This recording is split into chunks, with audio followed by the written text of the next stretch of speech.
नमस्कार दोस्तों, बजट 2021-20 आने ही वाला है। क्या क्या कयास लगाए जा रहे हैं? अगर हम लोग कोविड-19 को देखते हैं और साथ ही बड़ी बड़ी संस्थाओं ने किस किस तरह की उम्मीद लगा रखी है और गवर्नमेंट से क्या रिक्वेस्ट करी है, तो इन्हीं सब चीज़ों को लेकर के तीन बातें जो हमें 2021-22 के बजट में देखने को मिल सकता है, जो कि 1 फरवरी 2021 को आने वाला है। जो भी रूल्स आएंगे, जो भी बजट्स आएंगे, वो आप लोगों के नेक्स्ट फाइनेंशियल ईयर के होंगे। ये ध्यान रखिएगा, प्रेजेंट फाइनेंशियल ईयर 2020-21 के लिए नहीं होगा, इस बात का ध्यान रखिएगा। देखिए, सबसे पहली जो उम्मीद लगाई जा रही है दोस्तों, वो है आप लोगों के एटीसी सेक्शन का। और इसको लेकर के बहुत सारी ऑर्गेनाइजेशन ने, बहुत सारे इंस्टीट्यूशन ने रिक्वेस्ट करी है गवर्नमेंट से कि एटीसी के अंतर्गत जो टैक्स लाभ मिलता है, जो 1.5 लाख रुपए है, उससे बढ़ा करके किया जाए 2.5 लाख रुपीस, यानी कि 2.5 लाख रुपए, 1 लाख रुपए इसकी लिमिट और आगे बढ़ा दी जाए। इससे होगा क्या दोस्तों कि टैक्स में काफ़ी ज़्यादा आप लोगों को फायदा मिलेगा, टैक्स लाभ काफ़ी ज़्यादा मिलेगा। जैसे कि आप लोगों के पास पीपीएफ योजनाएं हैं, आपके पास ऐसे इंश्योरेंस है, ऐसी बहुत सारी एनपीएस है, ठीक है।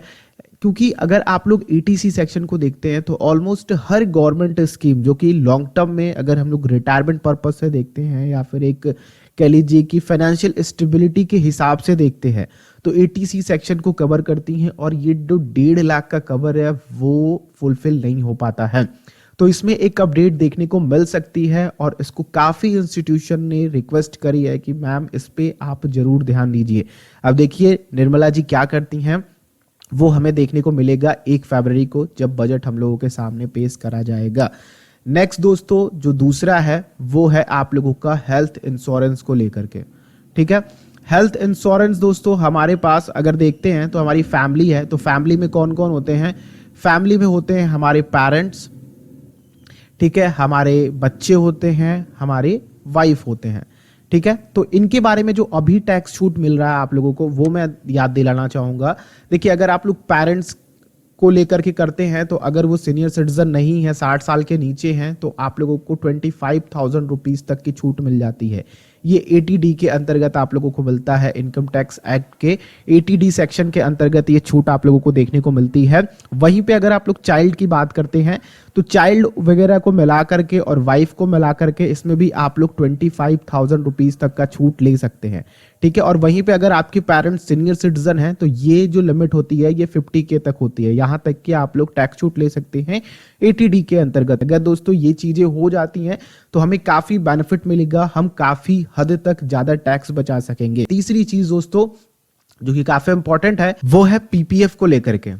पीपीएफ को दोस्तों लेकर के काफी जो इन्वेस्टर्स हैं उन्होंने रिक्वेस्ट करी है, कई लोगों ने चिट्ठियां लिखी हैं, और एक रिपोर्ट के मुताबिक निकल करके आया है कि लोगों ने रिक्वेस्ट करी है कि पीपीएफ में जो लिमिट है 1.5 लाख रुपीस, जो 1 साल में इन्वेस्टमेंट करने का लिमिट है, उसे बढ़ा करके 3 लाख किया जाए, ठीक है। अब ये 3 लाख रुपए दोस्तों इसलिए रिक्वेस्ट आ रही है क्योंकि पीपीएफ एक टैक्स सेविंग के लिए काफी बेहतरीन इन्वेस्टमेंट है, और यहाँ पे लोग अपना पैसा पार्क करना काफी पसंद करते हैं। क्यों? क्योंकि यहाँ पे आप लोगों को इन्वेस्टमेंट पे, और इन्वेस्टमेंट पे जो आप लोगों को इंटरेस्ट अर्निंग होती है उस पे भी आप लोगों को छूट मिलती है, और जो आप लोगों का लास्ट में चल करके मेच्योरिटी अमाउंट बनता है उस पर भी आप लोगों को टैक्स छूट मिलती है। इन तीनों पे, यानी कि ट्रिपल एग्जाम्ड इन्वेस्टमेंट है पीपीएफ। तो इसलिए एक रिटायरमेंट पर्पज से देखा जाए, साथ ही अगर लॉन्ग टर्म्स के गोल्स के लिए देखा जाए, टैक्स सेविंग के पर्पज से देखा जाए, तो PPF one of the best option है, जो आप लोगों की टैक्स सेविंग के साथ साथ आप लोगों के कई सारे गोल्स को भी पूरा करता है। तो ये कुछ अहम 3 अपडेट्स हैं जो कि हम सभी पे लागू होते हैं, और हम सभी इसका वेट कर रहे हैं कि अगर ये तीनों अपडेट हो जाते हैं तो हमें इन्वेस्टमेंट करने में काफ़ी सहूलियत मिलेगी, और हम अपने और इन्वेस्टमेंट जो है और सेविंग जो है वो कर सकेंगे यहाँ पे। क्यों ऐसा, क्यों दोस्तों ऐसी क्यों उम्मीद लगाई जा रही है, इसको भी आप लोग थोड़ा समझिए। क्योंकि देखिए, अभी हम कोविड-19 की जो स्थिति को देख रहे हैं, जिस तरह की महामारी हमारी निकली है, अगर हम लोग उसको ध्यान में रखते हैं और गवर्नमेंट उसके लिए कुछ करना चाहती है, तो हेल्थ इंश्योरेंस को ज़्यादा ध्यान में उसको रखना होगा, क्योंकि लोग हेल्थ को लेकर के काफ़ी ज़्यादा सचेत हो गए हैं। लोग बीमा वगैरह ज़्यादा करवा रहे हैं, तो उनको इस पे टैक्स छूट जरूर मिलनी चाहिए। पीपीएफ की लिमिट दोस्तों इसलिए बढ़ानी जरूरी है, क्योंकि ये एक one of the best investment sector है, जो कि अगर हम लोग प्राइवेट एम्प्लॉयज़ की बात करते हैं तो वो अपना पैसा यहाँ पे जरूर डालते हैं। यहाँ तक कि हर कोई पीपीएफ में पैसा डालना पसंद करता है, और इसके 1.5 लाख की लिमिट होने की वजह से, क्योंकि देखिए ये एक सेफेस्ट इन्वेस्टमेंट है, ठीक है, और इसमें कोई भी माइनर्स के लिए भी किया जा सकता है, और कोई भी इसमें इन्वेस्टमेंट कर सकता है, बशर्ते कि वो केवल और केवल इंडियन नागरिक हो। तो ये एक कह लीजिए कि वास्ट वैरायटी लेकर के आता है, छोटे बच्चों से लेकर के बूढ़ों तक भी इसमें अपना इन्वेस्टमेंट कर सकते हैं। इसमें बहुत सारी फ्लेक्सिबिलिटी मिलती है कि आप लोग इसके लिमिट्स को भी आगे बढ़ा सकते हैं, जो इसकी 15 साल की मेच्योरिटी लिमिट है। तो यहाँ पे अगर इसका 3 लाख लिमिट बढ़ जाता है तो हमें अपने और जो घर के मेंबर्स हैं उनको भी शामिल करने में आसानी होगा, क्योंकि अगर हम लोग किसी दूसरे का कंट्रीब्यूशन करते हैं तो 1.5 लाख तक ही कंट्रीब्यूशन हम लोग उसमें कर पाते हैं, ठीक है, कुल मिला जुला करके। नेक्स्ट दोस्तों, अगर हम लोग बात करते हैं इस टैक्स लिमिट की जो बढ़ने वाली है उसकी, अगर हम लोग बात करते हैं एटीडी में, एटीसी में, तो एटीसी का देखिए ये सेक्शन, जैसा कि मैंने आप लोगों को बताया, काफी बड़ा है। पीपीएफ, एनपीएस जैसे बहुत सारी स्कीम्स इसमें आती हैं, और क्योंकि देखिए कंज्यूमर्स के पास बहुत सारे पैसे हैं, और वो जो भी पैसा इन्वेस्ट करता है, अधिकतर इन्वेस्टमेंट, चाहे वो आप लोगों की सीनियर सिटीजन्स की सेविंग स्कीम हो या फिर कोई भी स्कीम हो, वो एटीसी के अंतर्गत कवर हो ही जाती है। तो ये लिमिट बढ़ा करके 2.5 लाख करना जरूरी हो जाता है।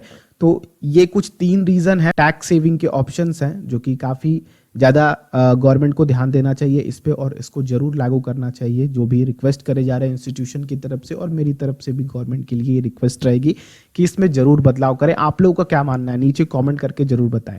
बाकी ये वीडियो आप लोगों को कैसी लगी नीचे कमेंट करके बताएं, और वीडियो को लाइक कीजिए, दूसरों के साथ शेयर कीजिए। चैनल पर अगर आप लोग नए हैं तो चैनल को जरूर सब्सक्राइब करें, और बेल आइकन को जरूर क्लिक कीजिएगा। जिन्होंने भी बेल आइकन को क्लिक नहीं किया है वो कर लें, क्योंकि नोटिफिकेशन कई लोगों तक नहीं जा रही है, तो वो वीडियो मिस कर सकते हैं। तो एक बार जरूर आप लोग अपने सब्सक्राइब और बेल आइकन को देख लें। हम लोग नेक्स्ट वीडियो में मिलते हैं, तब तक के लिए आप लोगों का दिन शुभ हो।